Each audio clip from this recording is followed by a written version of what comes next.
আসসালামু আলাইকুম। আজকের ভিডিওতে আমি এডিমা সম্পর্কিত সব কিছু ব্রিফলি আলোচনা করার চেষ্টা করব। প্রথমে আসি, এডিমা কি? Abnormal and excessive accumulation of fluid in body tissues and cavity. অর্থাৎ আমাদের বডিতে সেলের ভিতরেও নর্মালি ফ্লুইড থাকে, আমাদের সেলের বাইরে যে ইন্টারস্টিশিয়াল স্পেস আছে সেখানেও ফ্লুইড থাকে, কিন্তু যখন এখানে অ্যাবনর্মালি এবং এক্সেসিভ অ্যাকুমুলেশন হবে, নর্মালের থেকে বেশি হবে, তখনই আমরা সেটাকে ইডিমা বলবো। ব্লাড ভেসেলের বাইরে যে কোনো জায়গায় যদি ফ্লুইড জমা হয় সেটাকে আমরা ইডিমা বলি। আমাদের লাংয়ের যে প্লুরাল স্যাক আছে সেখানে যদি ফ্লুইড অ্যাকুমুলেশন হয় সেটাকে আমরা বলি প্লুরাল ইফিউশন। যদি আমাদের হার্টের পেরিকার্ডিয়ামের যে স্যাক আছে সেখানে ফ্লুইড অ্যাকুমুলেশন হয় সেটাকে আমরা বলি হাইড্রোপেরিকার্ডিয়াম। আমাদের যদি পেরিটোনিয়াল ক্যাভিটিতে ফ্লুইড অ্যাকুমুলেশন হয় সেটাকে আমরা বলি অ্যাসাইটিস। এবার আসি ক্লাসিফিকেশন। লোকেশন অনুযায়ী আমরা একে দুই ভাগে ভাগ করতে পারি, যেমন generalised oedema and localised oedema. Generalise মানে হচ্ছে সম্পূর্ণ বডিতেই হতে পারে ইডিমাটা, যেমন হার্ট ফেইলারের ক্ষেত্রে, কিডনি ডিজিজের ক্ষেত্রে, ক্রনিক লিভার ডিজিজের ক্ষেত্রে জেনারেলাইজড এডিমা হয়ে যেতে পারে। একে আমার অ্যানাসার্কাও বলা হয়ে থাকে। লোকালাইজড এডিমা হচ্ছে কোনো একটা এক্সট্রিমিটিতে হবে, অর্থাৎ লোকালাইজড কোনো ভেনাস অবস্ট্রাকশনের কারণে বা ডিপ ভেইন থ্রোম্বোসিস ইত্যাদির কারণে যে কোনো একটা এক্সট্রিমিটিতে অথবা যে কোনো একটা জায়গায় যদি ইডিমা ডেভেলপ করে সেটাকে আমরা বলবো লোকালাইজড ইডিমা। এবার আসি মেকানিজম অফ ইডিমা, মানে কিভাবে ইডিমাটা আসলে হচ্ছে। নর্মালি আমাদের বডিতে যে আর্টেরিয়াল ব্লাড আসে সেটা আমাদের যে টিস্যু আছে সেখানে মাইক্রোসার্কুলেশনে আসে, মানে এখানে ক্যাপিলারিজ থাকে। ক্যাপিলারির যে আর্টারিয়াল ইন্ড সেখান থেকে ব্লাডটা টিস্যুতে আসে, ইন্টারস্টিশিয়াল স্পেস থেকে টিস্যুতে আসছে, টিস্যু থেকে আবার এটা ইন্টারস্টিশিয়াল স্পেসে যাবে, সেখান থেকে ভেনাস ইন্ডে যাবে, ক্যাপিলারির ভেনাস ইন্ড থেকে ভেনাস সার্কুলেশনের মাধ্যমে আমাদের রাইট ভেন্ট্রিকলে পৌঁছাবে।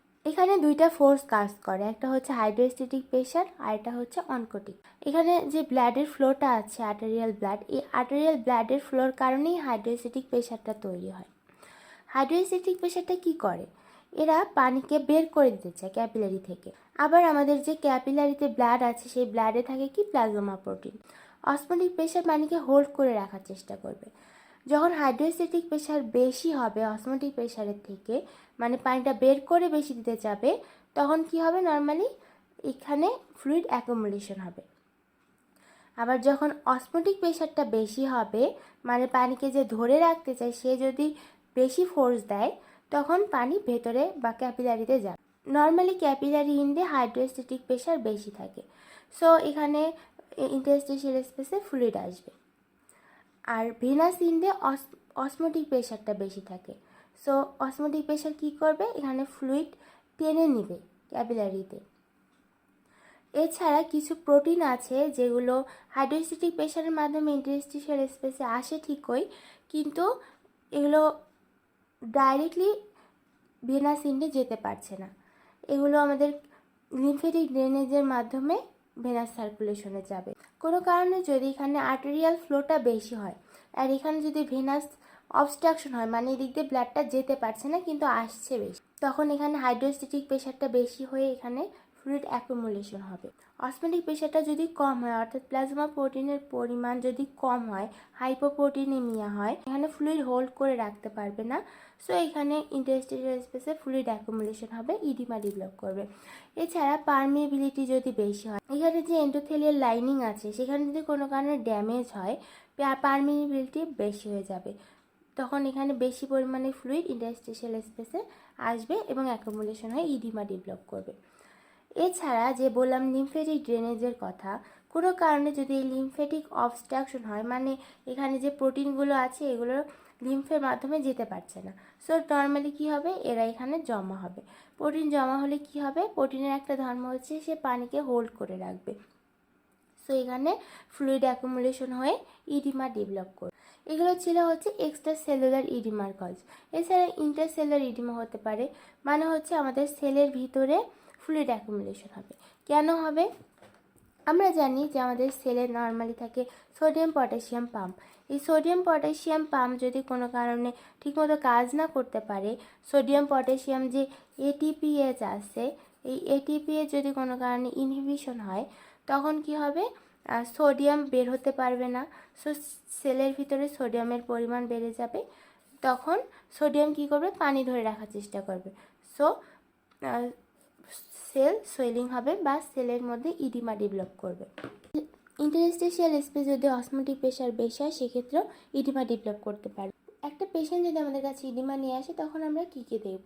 প্রথমে দেখব যে আদৌ ইডিমা কিনা, তারপরে দেখব সেটা কি জেনারেলাইজ নাকি লোকালাইজ, মানে সেটা কি সারা বডিতে হচ্ছে নাকি যে কোনো একটা জায়গায় হচ্ছে। এরপরে দেখব সেটা কি পিটিং নাকি নন পিটিং, মানে আমরা সেটাকে থাম দিয়ে প্রেস করব। যদি সেখানে ডিপ্রেশন তৈরি হয় সেটাকে আমরা বলবো পিটিং ইডিমা, এবং আমরা যদি প্রেস করে আঙ্গুল তুলে নেওয়ার পরে সেখানে ডিপ্রেশন না দেখি তখন সেটাকে আমরা বলবো নন পিটিং ইডিমা।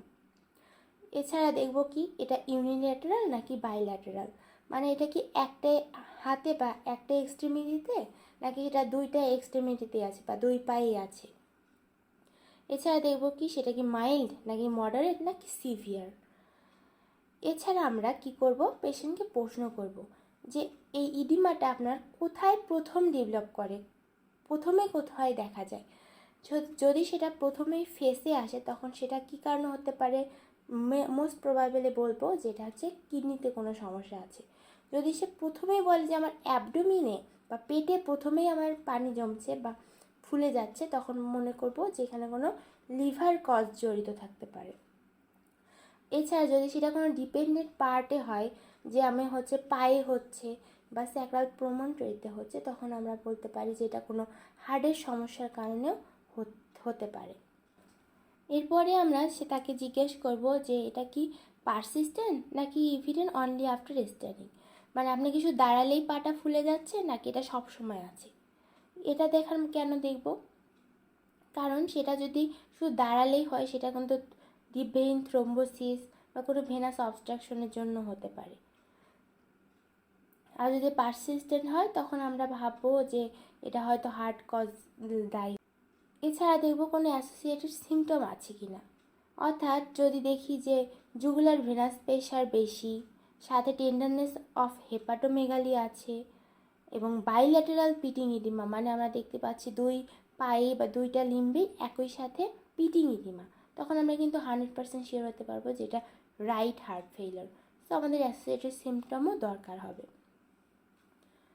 ইডিমা আমরা কোথায় কোথায় দেখব, just above and behind the medial malleolus, সেখানে আমরা থাম দিয়ে 5 থেকে 10 সেকেন্ড প্রেস করব, করে আমরা দেখব যে সেটা কী ধরনের ইডিমা।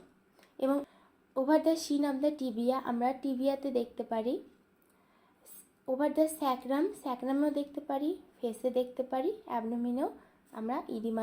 যদি কোনো কারণে হাইড্রোস্ট্যাটিক প্রেশার বেশি হয়, মানে যে প্রেশারটা ফ্লুইডকে ক্যাপিলারি থেকে বের করে দিচ্ছে সেটা যদি বেশি হয়, এবং যদি অসমোটিক প্রেশারটা নর্মালি থাকে, তখন কি হবে, ইন্টারস্টিশিয়াল স্পেসে ফ্লুইড জমা হবে।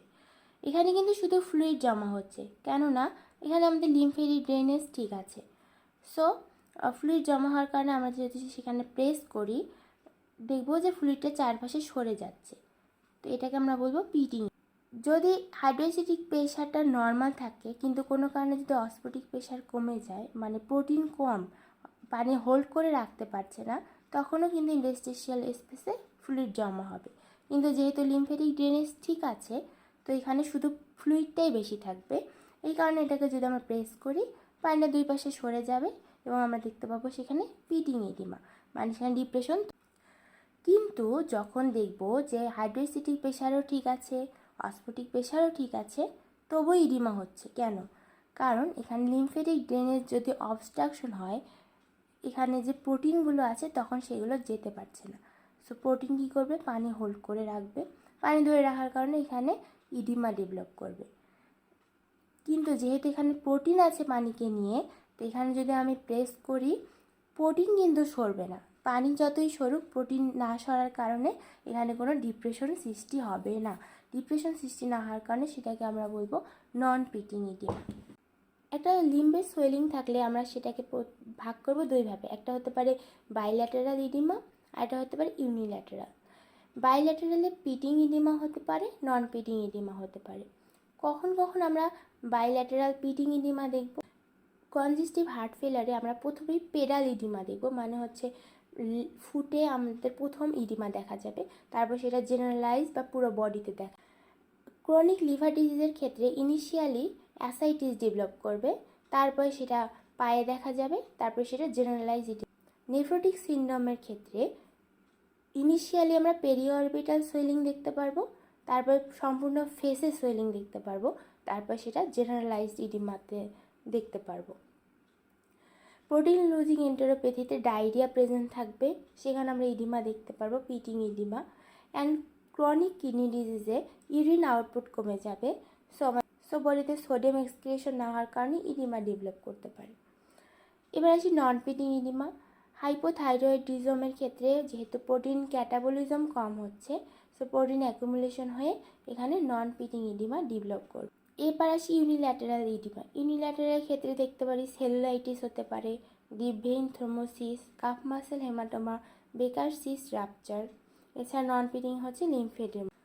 আমাদের ভাইভাতে প্রশ্ন করতে পারে যে আমরা পেরিঅরবিটাল ইডিমা কোন কোন ক্ষেত্রে দেখতে পারবো, মানে প্রথমে তোমার কাছে চোখের চারপাশে ফোলা নিয়ে আসতে পারে, তখন আমরা কি কি মনে করতে পারি? হতে পারে সেটা নেফ্রোটিক সিনড্রোম, হতে পারে cardiac failure, allergic I disease, thyroid disease, orbital cellulitis. এইসব ক্ষেত্রে কিন্তু রুগী প্রথমে পেরিঅরবিটাল সোয়েলিং বা ইডিমা নিয়ে প্রেজেন্ট করে। এছাড়া কিছু ড্রাগের কারণেও কিন্তু ইডিমা হতে পারে, যেমন anti hypertensive drug, calcium channel blocker, NSAID, OCP, steroid, এই ড্রাগগুলোর কারণেও কিন্তু ইডিমা ডেভেলপ করতে পারে। তাই ইডিমা নিয়ে একটা পেশেন্ট আসলে আমাদেরকে ড্রাগ হিস্ট্রি নিতে হবে, এছাড়া এর আগে যা যা বললাম সেগুলো আমাদেরকে শুনে নিতে হবে। সো এই ছিল আমার ইডিমা সম্পর্কিত আজকের লেকচার। অবশ্যই লাইক কমেন্ট করে জানাবেন আপনাদের কেমন লাগলো, আর কোনো প্রশ্ন থাকলে কমেন্টে জানাবেন। আমাদের পেজটাকে ফলো করবেন, আমার চ্যানেলকে সাবস্ক্রাইব করবেন। আল্লাহ হাফেজ।